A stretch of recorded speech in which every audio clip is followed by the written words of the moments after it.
Fighter speaker of the day is Dr. Carolyn Jenkins, the Ann Darlington Edwards Endowed Chair and Professor at the College of Nursing, Medical University of South Carolina. She serves as the Director of the Center of Community Health Partnerships and is Co-Director of Community Engagement for the South Carolina Clinical and Translational Research Institute. Her research centers on diabetes, hypertension, stroke, and cardiovascular disease care and control, with the mission to eliminate health disparities and create health equity, especially in rural and African American populations. Her talk, Community Engagement, a Partnership for Research, shares her experience. Please join me in welcoming our last speaker, Dr. Jenkins.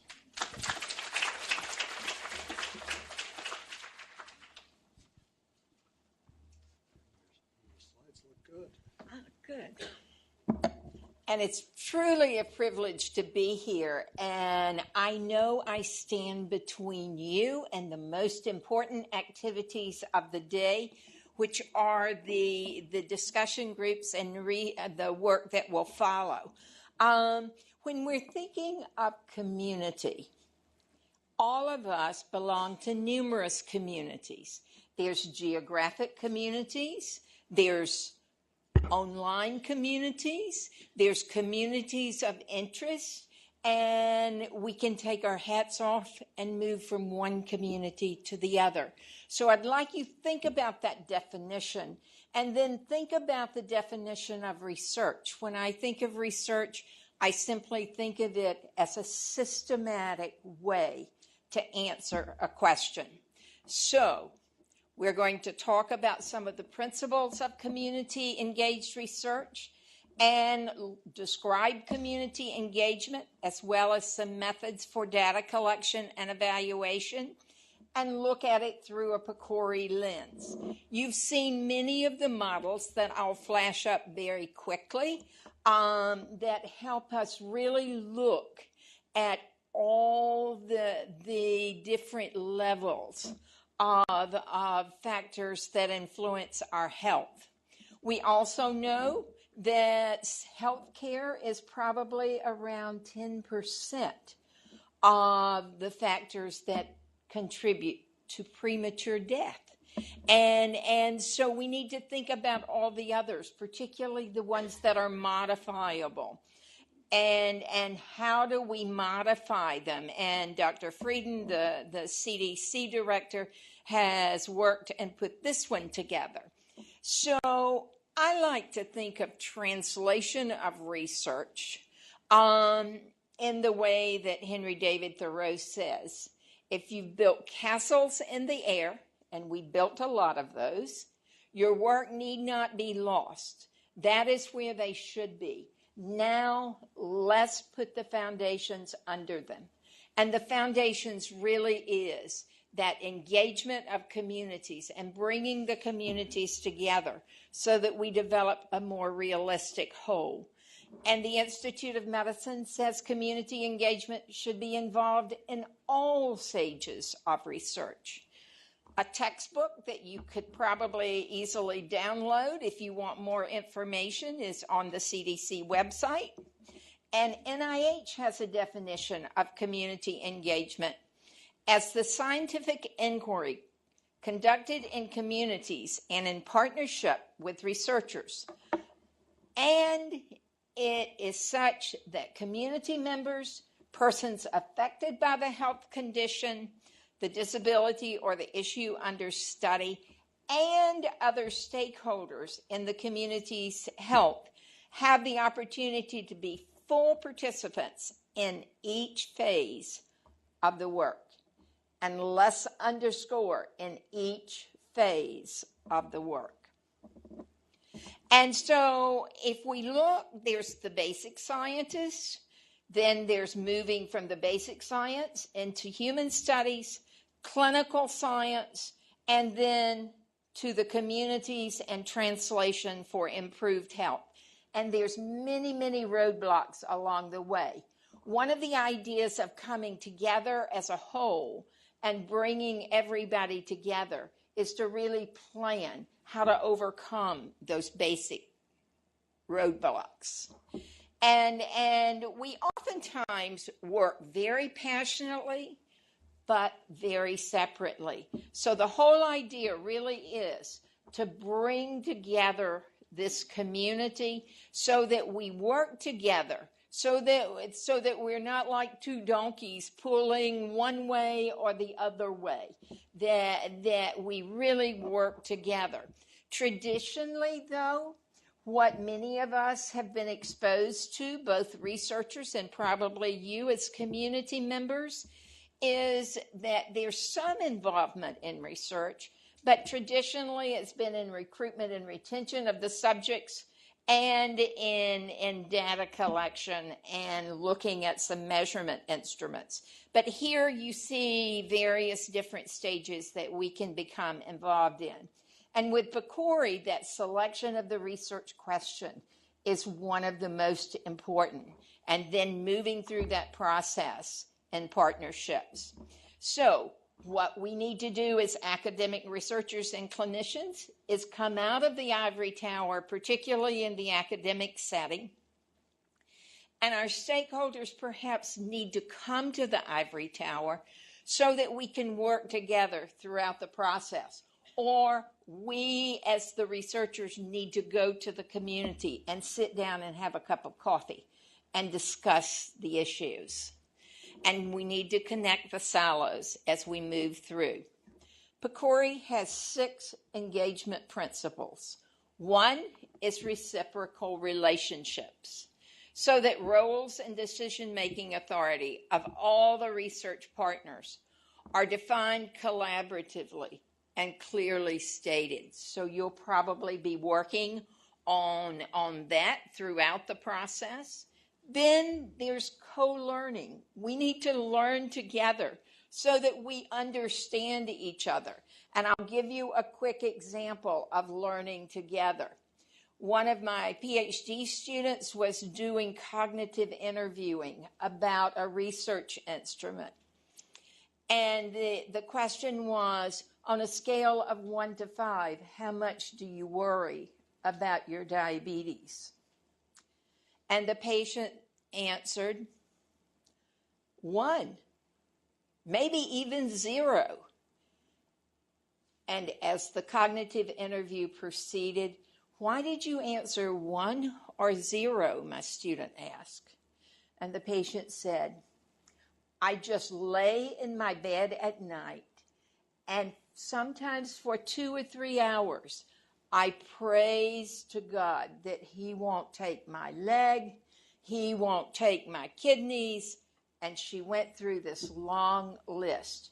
As a researcher, worry seems like an easy question or word to define, but it wasn't. We had totally different interpretations.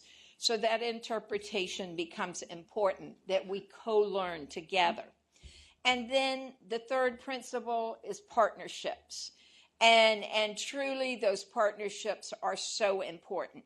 And if we think of all the communities that are involved in the partnership between the clinician or your healthcare provider and you as a patient, there are multiple communities. So looking at how do we bring all those partnerships together. Then the other 3 are very simple, but very hard to do sometimes in communities, and not intentionally by the researchers or by the community. But they're transparency, honesty, and trust. And this is what we must build to effectively work together.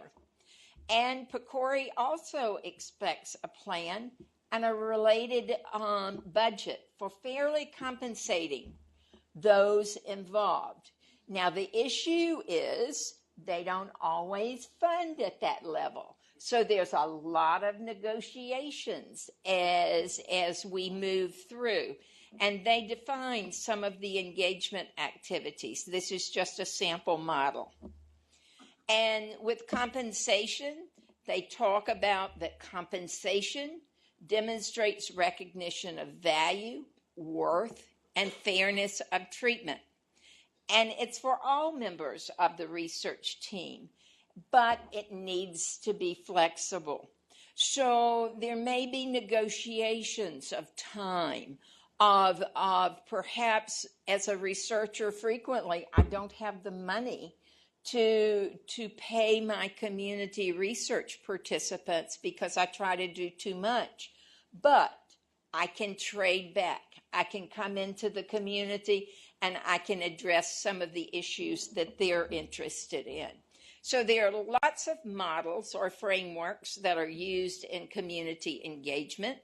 The 7 Ps is one that identifies a number of our partners, and one that we just published with our African work is adapting the community systems wheel to our African environment.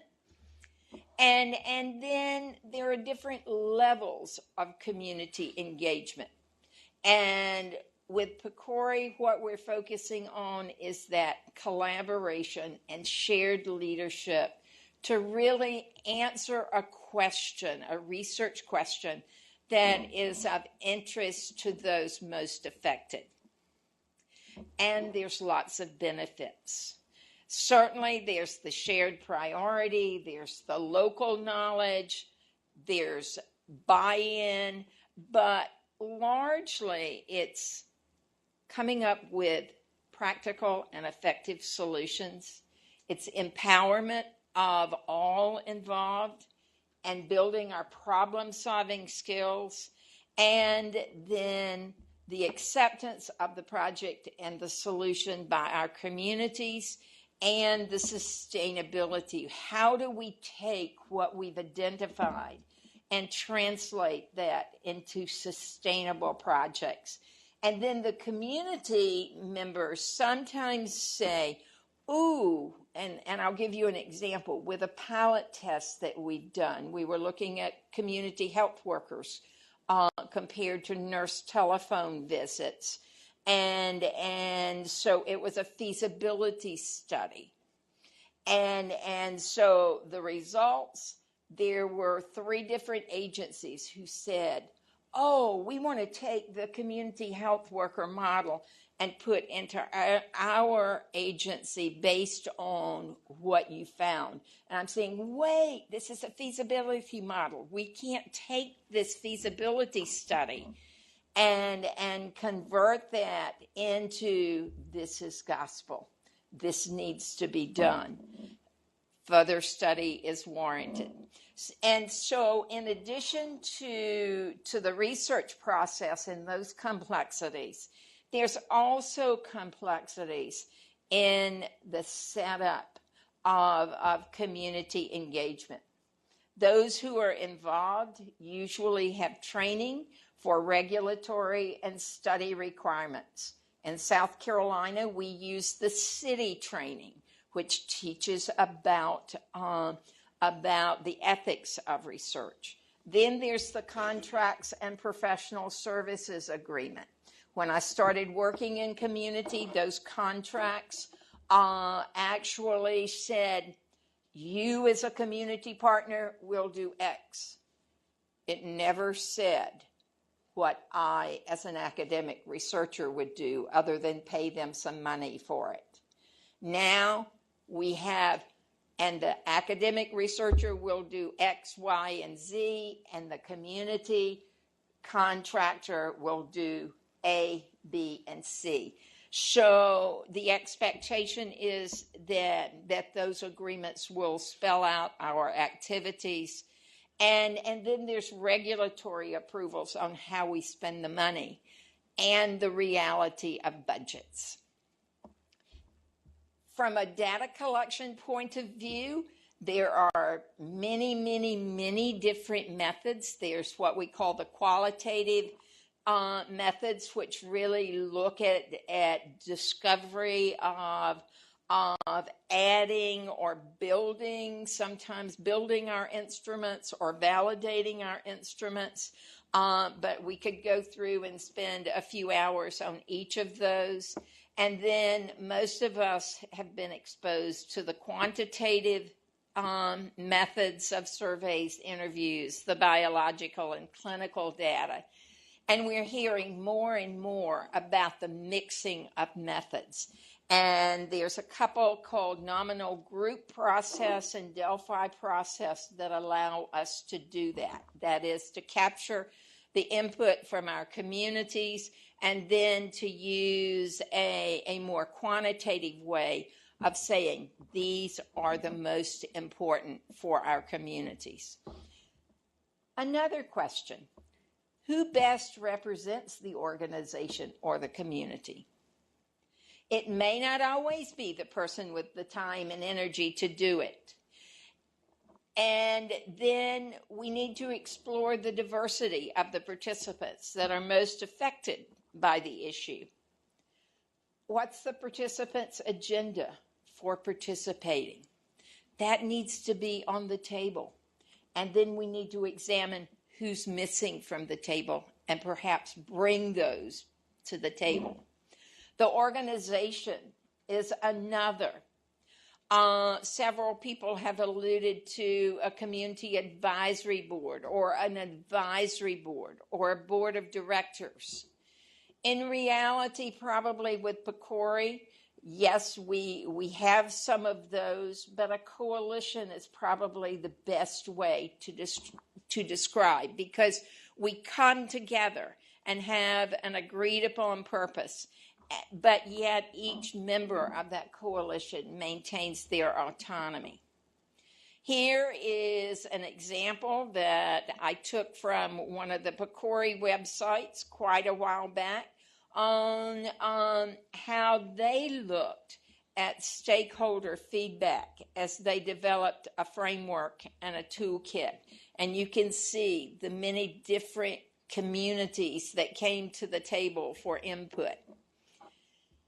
When you're thinking about, are you ready to get engaged in this process? We have a toolkit on our website, the South Carolina Translational Research Institute. It's called Are We Ready? And it looks at what are our expectations. It helps us to define, okay, Claudette may only be available at a certain time. Some of the community members may say, oops, I can't do a night meeting. I have 4 children and I don't have a babysitter that I will trust. So there's all this negotiation about communication, meeting times, etc. And then, of course, all of us need that evaluation. This is one simple model, the evaluation metrics manual that was put together for public health, and I think it's a good one. It addresses partnerships, leveraging, products and dissemination, as well as capacity building, education, and training. And for those who are not aware of using logic models, it talks about how do we build those logic models? What's the logical progression? If we put in these inputs, if we do these activities, we can expect these outputs, and it should have this impact, both short-term and long-term. And this is one of those research models that's taken again from a PCORI website as an example that talks about the stage of the research, who's accountable, who's going to be consulted, and who's going to give final approval. And there probably are about 10 or 12 model examples that are available. So when we look at community-based participatory research in action, are we there yet? Yes, we're there, and we are on a ride, but who's at the table? And we must stay on the road together, or else one can venture off in one direction and one can venture in another. So think about, how do we come together? How do we bring the issues? How do we work through those issues? Because obviously we can't address every issue, but what's the priority one? And when we're looking at community engagement and care, there is a commitment to long-term community investment. We have to be open to organizational and culture change, a willingness to share power, and the development of trust, respect, and communication. Just remember, in closing, that good intentions don't always equal good results, but we must try hard to get some good results. So with that, I'll close. I wish you a lot of luck, and I know you'll be successful in coming up with some research questions. Thank you.